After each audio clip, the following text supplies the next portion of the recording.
Good evening and welcome to People in Politics. My guest tonight is Kat West, an attorney for the Environmental Protection Agency. Welcome, Kat. Thank you. Kat, what is the EPA? Well, essentially the EPA is an independent federal agency, and it was created by President Nixon via executive order back on December 2nd, 1970. And its mission is simple: protect human health and the environment. There are three branches of the federal government: the judicial, the legislative, and the executive. And EPA is an independent agency that falls within the executive branch, which means that whomever happens to be president at any particular time is in control of EPA.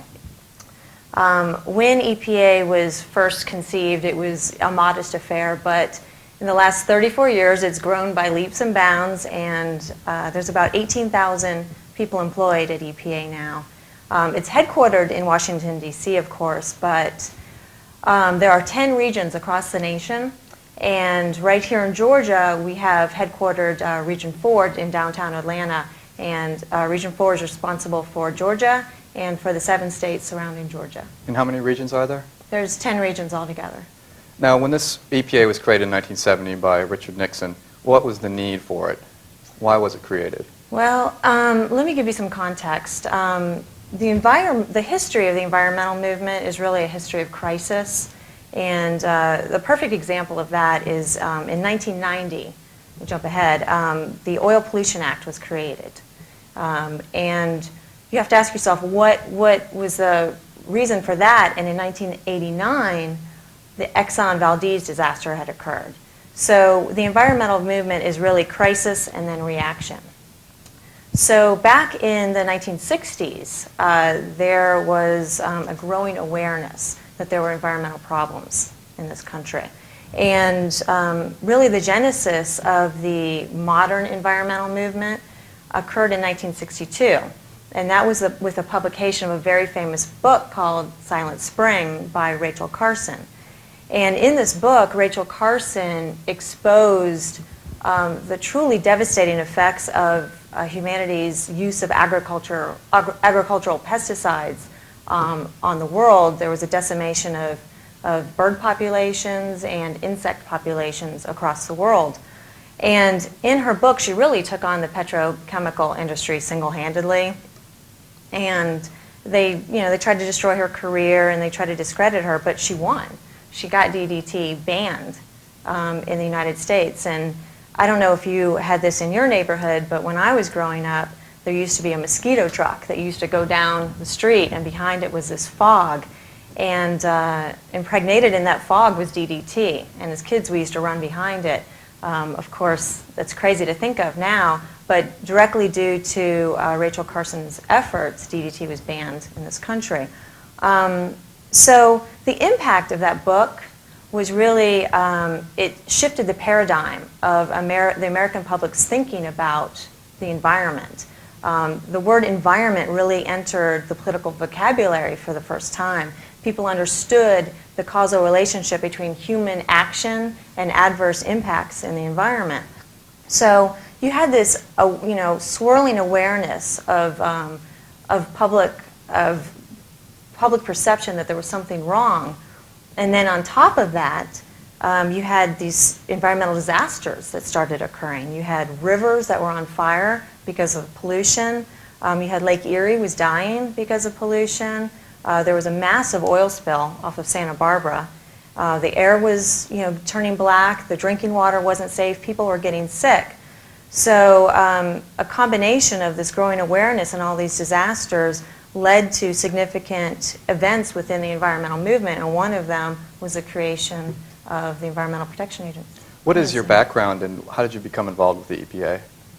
Well, thanks to my parents, I was born and raised an environmentalist. And I grew up in the Florida Keys. My dad was a charter boat captain, and my mom was, she ran a glass-bottom boat business. And I was just surrounded by nature. And they led by example. And when everyone has epiphanies and turning points in their lives. And when I was in college, I realized that there was a significant decline in the population of spiny lobsters down in the Florida Keys. And when I was a kid growing up, they were as thick as fleas. You know, they were basically crawling out of the water onto the land. But by the time I got into college, they were almost gone. And there were, strict limits on catching them. And this was such an epiphany for me that at that point I decided to devote myself to a cause I was passionate about. And, we work 40 hours a week in this country. And if you're going to work 40 hours a week, you might as well do that and spend it on something you're passionate about. So I decided to become an environmental lawyer. And I got my degree, and when I graduated, I didn't send my resume to a law firm or a Fortune 500 company. I sent my resume to only one place, and that was EPA. And thank goodness they hired me. Is everyone that works at the EPA an environmentalist? That's a good question. I'm happy to say I think that most people are. In any organization, you're going to have folks that are inspired by the job and folks that are not inspired by the job. But for the most part, I would say that the folks at EPA are there because they care about the environment and they are determined to make a difference. What specific projects at the EPA do you work on?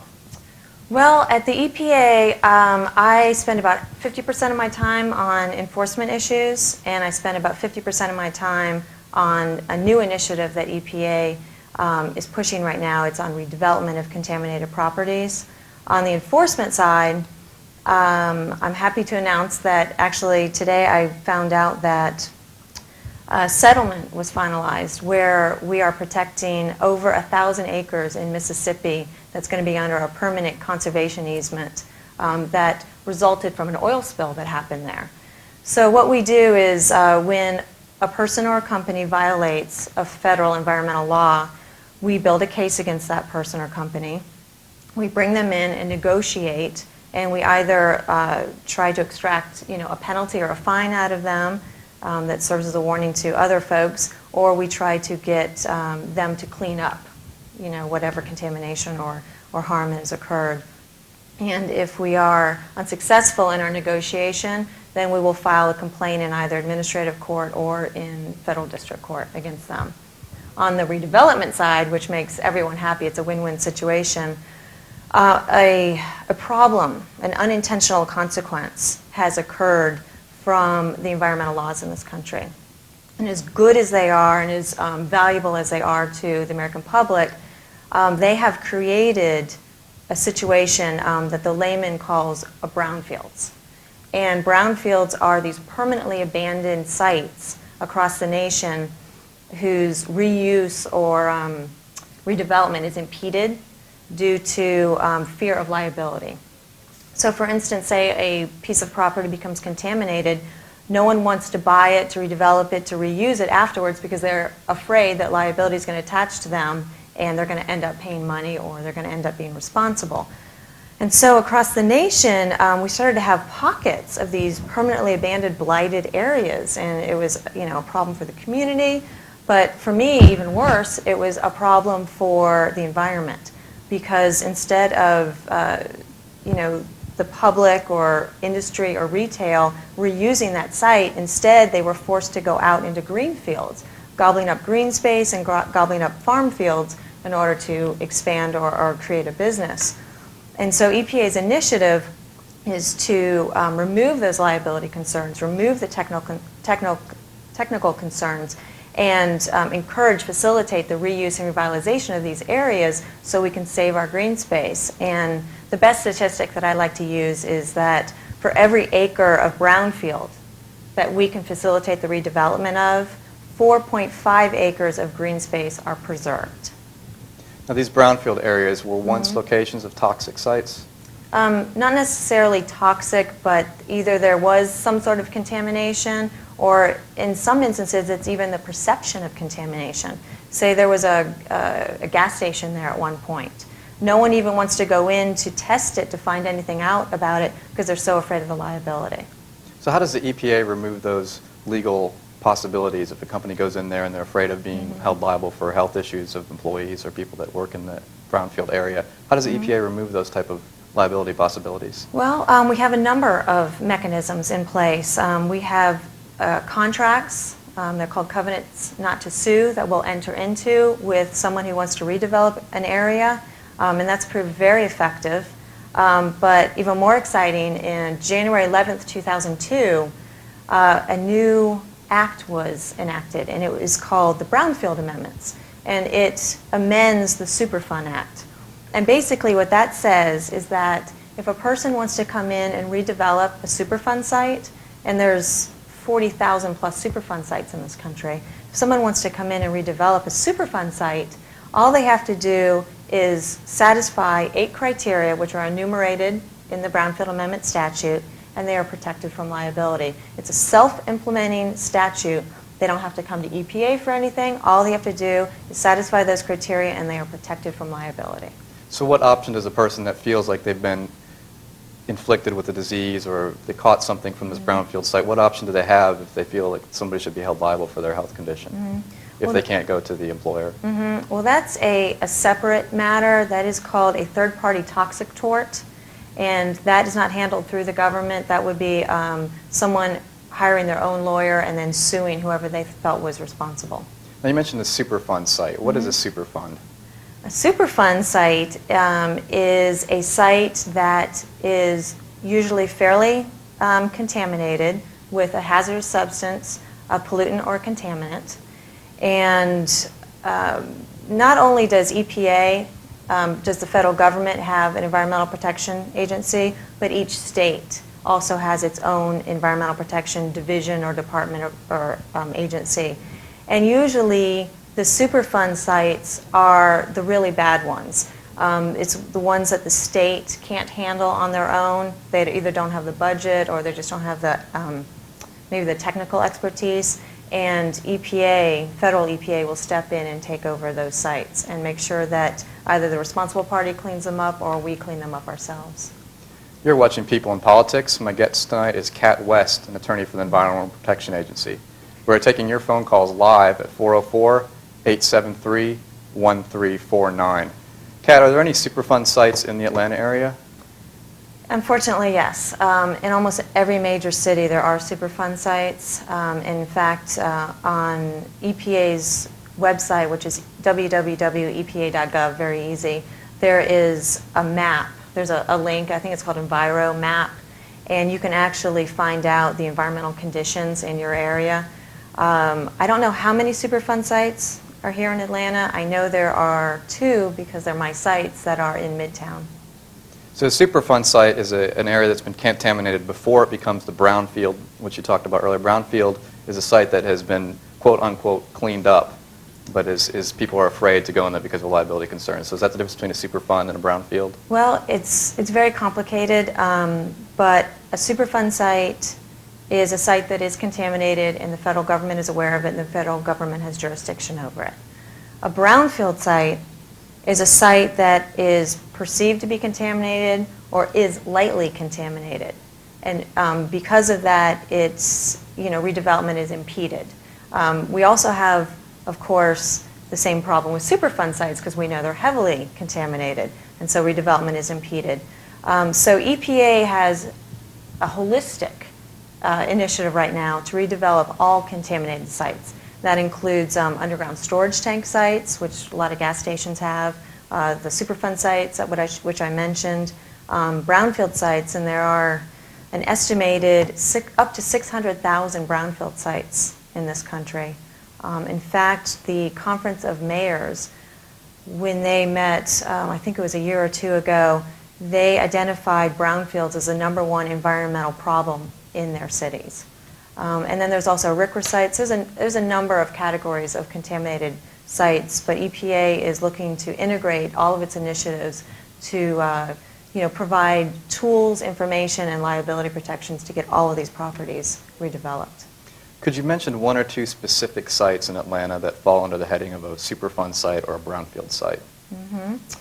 There are 2 sites that I know of that are Superfund sites. One is called the National Smelting Superfund site. The other is called the Northside Drive Superfund site. They are both adjacent to the Atlantic Station development. And speaking of Atlantic Station development, that's a very good example of a brownfield. The Atlantic Station development is where in Atlanta? It's in Midtown, now right across from the 17th Street Bridge. And this was a Superfund site or brownfield site? Well, what happened historically at Atlantic Station is there were two smelters. One was, I think, a battery smelter, and the other was a steel smelter. And they operated historically from the early 1900s. And through their operations, it was well before environmental laws were enacted, they contaminated the area and some of the surrounding neighborhoods with lead and maybe some other heavy metals. And when Atlantic Station came in and saw this prime piece of property that was really underutilized and in a perfect place for being development, they approached the state of Georgia, and the state of Georgia agreed to oversee a cleanup, which Atlantic Station actually did. Atlantic Station performed the cleanup on that piece of property. State of Georgia oversaw it, and how EPA became involved is that we facilitated the permitting and the construction of the 17th Street Bridge, which was a vital component of that piece of property. Otherwise, the development probably wouldn't have occurred. So Atlantic Station was a piece of property that nobody wanted to touch because of its history of contamination. It wasn't a Superfund site. It hadn't come to U.S. EPA. But EPA was still able to help out by engaging in this XL program, which helped the bridge get built. How does the EPA become aware of a site that is toxic, a Superfund site? It's a good question. We get calls from citizens. People will call up and say, I was down by the creek and I noticed that there's 60 drums there that weren't there yesterday, and they're leaking toxic goo into some creek. And we get involved that way. We get involved by insider information at companies. Someone will call up and say, my employer has been instructing me for the last 2 years to dump toxic waste into the backyard, and I'm really sick of it. I know this is bad for the environment. So we get involved that way. And often the state protection agency, environmental protection agency, will call us and say, there's something that we think it's better for you to handle rather than us, and they will hand jurisdiction over to us. The Glenwood Park construction in southeast Atlanta, that was on an former industrial site. It was. Did it have any EPA issues involved with that site? EPA was not involved. I know that there was a minor cleanup that happened there. EPA was not involved in that. But speaking of that Glenwood Park project, it's a fabulous project because it has high density, mixed use, new urbanism concepts in its development. And EPA is actually involved on a different front. It's involved on the redevelopment front. We are trying to get some grant money to the Glenwood Park project right now because they have agreed to implement green building components like a green roof or solar panels or permeable paving into their development design. They're already a great green development, but they are willing to do even more if we can get some grant money to them. Now, when you talk about a green development, what does that mean? That means that the development is designed and constructed sustainably. And that means energy efficiency, good use of water, and it also means that it's usually high density near public transportation. And who makes a decision to build a project in environmental considerations take into account, making it a green project? What type of group are involved in making that decision? Oftentimes we see construction sites where things are just thrown up and the developers leave and there's not much input from the community. How does the Glenwood Park differ from that type of approach? Well, I think it starts at the very top. The two people in charge there, Charles Brewer and Walter Brown, are visionaries. Walter Brown actually worked with the South Base Energy Institute, which is a highly regarded energy sustainable nonprofit here in Atlanta. And it started from the top. Right from the beginning, they wanted to do something different. They wanted to do something right in Atlanta. I mean, as you know, Atlanta is probably the poster city for urban sprawl. There's an old joke that says, what's the only thing within walking distance of Atlanta? Your car. And so they wanted to turn that around. They wanted to change it. They wanted to show that it was possible to really create a livable community, a livable, walkable community. And so there are plenty of resources that these visionaries or a developer could draw upon. There's the Green Building Council, there's South Face Energy Institute, which I mentioned. There's just a myriad of incentives and grants and resources that folks can draw upon. Could you talk a little bit about the correlation between the Environmental Protection Division in each state of the 50 states and the EPA, the 10 divisions of the EPA throughout the country? Well, EPA Region 4 and all the other regions work very closely with our states. In fact, last week we had a state directors meeting in Chattanooga, Tennessee, where EPA went down and met with each of the states' directors to find out what their concerns were, to make sure that coordination was happening smoothly. We also fund, to a large extent, a fair amount of EPA's budget is allocated to the states so they can effectively do their job. Oftentimes, like I said, the state EPD or DEQ, depending on the state, will really shunt a lot of the bigger contaminated sites to us. So there's a lot of coordination back and forth, and especially on this new redevelopment front, they've become very willing and encouraging partners in trying to get these blighted properties redeveloped in their states. We have a few minutes remaining with Kat West of the Environmental Protection Agency. If you would like to call us, we have a few minutes. It's 404-873-1349. Kat, how many attorneys work for the EPA in the Atlanta Division 4, Region 4? Well, EPA Region 4 as a whole, I think we take up at least 6 floors in the federal building, which is downtown. And at last count, I think we had 70-plus attorneys that work in Region 4, which is where I think we're the second biggest region in the nation, either the first or second, depending on how you look at the numbers. And our region is really split along statute. And so I do mostly Superfund work, but we have attorneys that specialize in wetlands, specialize in the Clean Air Act. We have attorneys who are now working on Atlanta's sewer overflow problems, working with the CD, trying to get Atlanta back in compliance on that. Could you describe a typical day of work at the EPA when you go in the morning? Well, I have to say that I love my job, and it is probably the best job that an attorney can have. And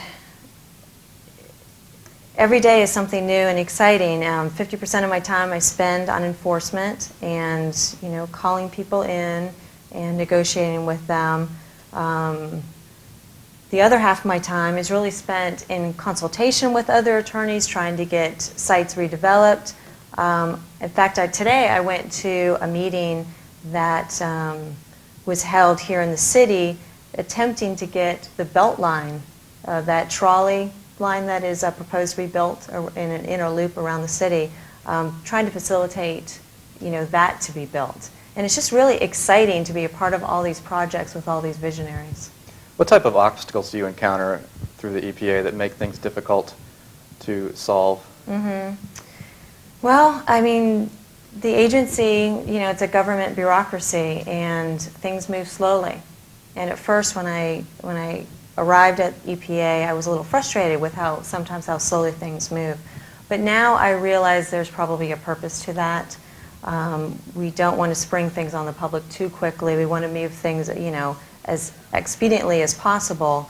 But politics play, a big role in it too. There's, as much as you'd like to think that the agency, always does the right thing, sometimes politics gets involved. It can be a bit of an obstacle. How effective is the EPA as an environmental organization, do you feel? EPA is as effective as the public wants it to be, and that's the truth. That being said, our air is cleaner than it was. Our water is cleaner than it was. They're not as clean as they could be. We have other problems. Arguably global warming is becoming a problem that we're not addressing adequately yet. But it really is up to the public to make sure that the elected officials give us the direction to do the job that we should do. Do you find a change in the direction of the EPA with each changing administration, presidential administration? There's a definite change with each administration. Could you talk a little bit about how that affects you? Well, it does affect us. Sometimes we are given a direction to enforce more stringently in certain areas than others. It just really varies. For the most part, I would say that we're allowed to go ahead and do our jobs the way we should. Every day when I'm done, I feel like I've done a good job. Once in a while, like I said, politics may get involved, but it's really not a major impact. Taking your phone calls, we have about 2 minutes left. 404-873-1349. My guest tonight is Kat West, attorney for the Environmental Protection Agency. Kat, how many years have you been working for the EPA? On July 5th, it will be 6 years. And how difficult was it for you to get a position with the EPA coming out of law school? Well, it's pretty unusual to get a position right out of law school, but the timing was right, and I had garnered a lot of environmental experience beforehand, and so somehow the stars were right in the heavens, and I got an offer almost immediately. We talk a little bit about Earth Day. Earth Day, I believe, was created in 1970. Correct. Was that important in creating this type of environmental awareness among the public? Absolutely. The very first Earth Day was held in April 1970. 20 million people took to the streets. 20 million people. That's a large amount, a large crowd. And basically they took to the streets to protest the destruction of the environment and to rally around the protection of the environment. And I would say that Earth Day, which happened in April, was a direct cause of the EPA being created 7 months later. Who actually cleans up the Superfund site? I think we have this perception of people go in there with heavy boots on and masks and stuff like that. Contractors go in there. How's it actually? That's true. Cleaning up a Superfund site is very costly. It can run from a couple $100,000 to $50 million. It's not a cheap thing to do. And so EPA's policy is enforcement first, which it means that we try to identify and incentivize and, if necessary, force the responsible parties to clean up the site. They created the mess, they should clean it up. However, once in a while we have orphan sites, which means that we can't find a liable or a viable responsible party. So at that point, EPA goes in and cleans up the site, unfortunately on taxpayer money. Okay. Well, thank you, Kat. You're welcome. My guest tonight has been Kat West, an attorney for the Environmental Protection Agency. This has been People in Politics. Join us next Thursday at 9:30 p.m. for another edition. Thank you for joining us. Good night. Set your mic off. Thanks. Oh, yeah? It's good, yeah. Well, basically, You asked the one question that I couldn't answer. I was running out of questions. It's okay. As soon as I asked it, I was like, well, that's probably not. You avoided it. You think so? Yeah, good shape. Okay, so it's good fine. enough. I won't get fired for it, that's for sure. Yeah. But I thought we would get some more phone calls, but we didn't. Yeah, what happened? I couldn't. That's okay. We're cool. Trevor, we didn't get any phone calls, did we? Yeah. Where? I tried calling in. Did the thing flash? I don't know. I called in and it rang. I called from the hallway though. Really? Can you try it again? Is it going to be your program or is it going to be someone No, else? it'll be this one. What was it? 873-1349. So are we off right now? You're off right Yeah. now. I'll Okay. tell you what, you're very articulate. And he said that you're from Portland. I said, did you go to Lewis and Clark? Yeah. My sister lives in Was it ringing? Rhododendron. Yeah, or it one did of her ring. houses is in Rhododendron. Okay. Really? I mean, is it still ringing now? 12 days. I love it out there. Can you try it again? Close right Oh, behind I love that it. place. It's awesome. I love Portland. That's one of my favorite places in the whole world. Me too. Just let it ring. But you're from Key West, eh? Yes. Listen, that's one of my favorite places. I've been so Florida. lucky, I know. You've really gotten the best of both worlds. Yeah. Yeah. That's weird. The thing is I had it kind of under the table. I must not have seen it. Well, you must not have because I tried to, that was fun for one thing. I enjoyed doing that. But I will say that you were very, very good. And Yeah, you are were now. good. You were really good, Kat. When he asked you the question about whether or not it was easier to work for some administrations, I mean, I thought you'd just reach across the table. You know, if I could have controlled the camera, I would have just closed in on you right quick. He would have like put the that. deer in the headlights. But she didn't It was implicate herself awesome. in any way or the other, though. Except when she forgot to mention the third person.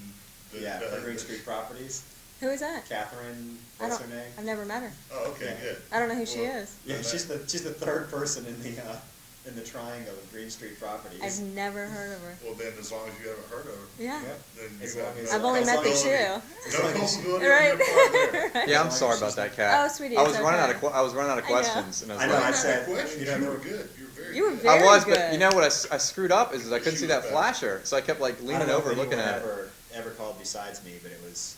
I noticed I was on the hall, and then you asked another question after it was ringing. Right. Like he doesn't see it. So. I thought it was just barely like hidden behind the table, Yeah. and I think that's probably what the problem And was. then you never told me that I was gonna have to put on the headphones, and, You don't have to do that. Well, It that- goes through the phone speaker. Did he tell you to? yeah, he said Oh. put on the headphones. So did it work out all right? Well, I told him I'd worn my cap all day, and I really didn't feel comfortable. No, I'm just kidding. That was Thanks a lot, fun. Kat. Well,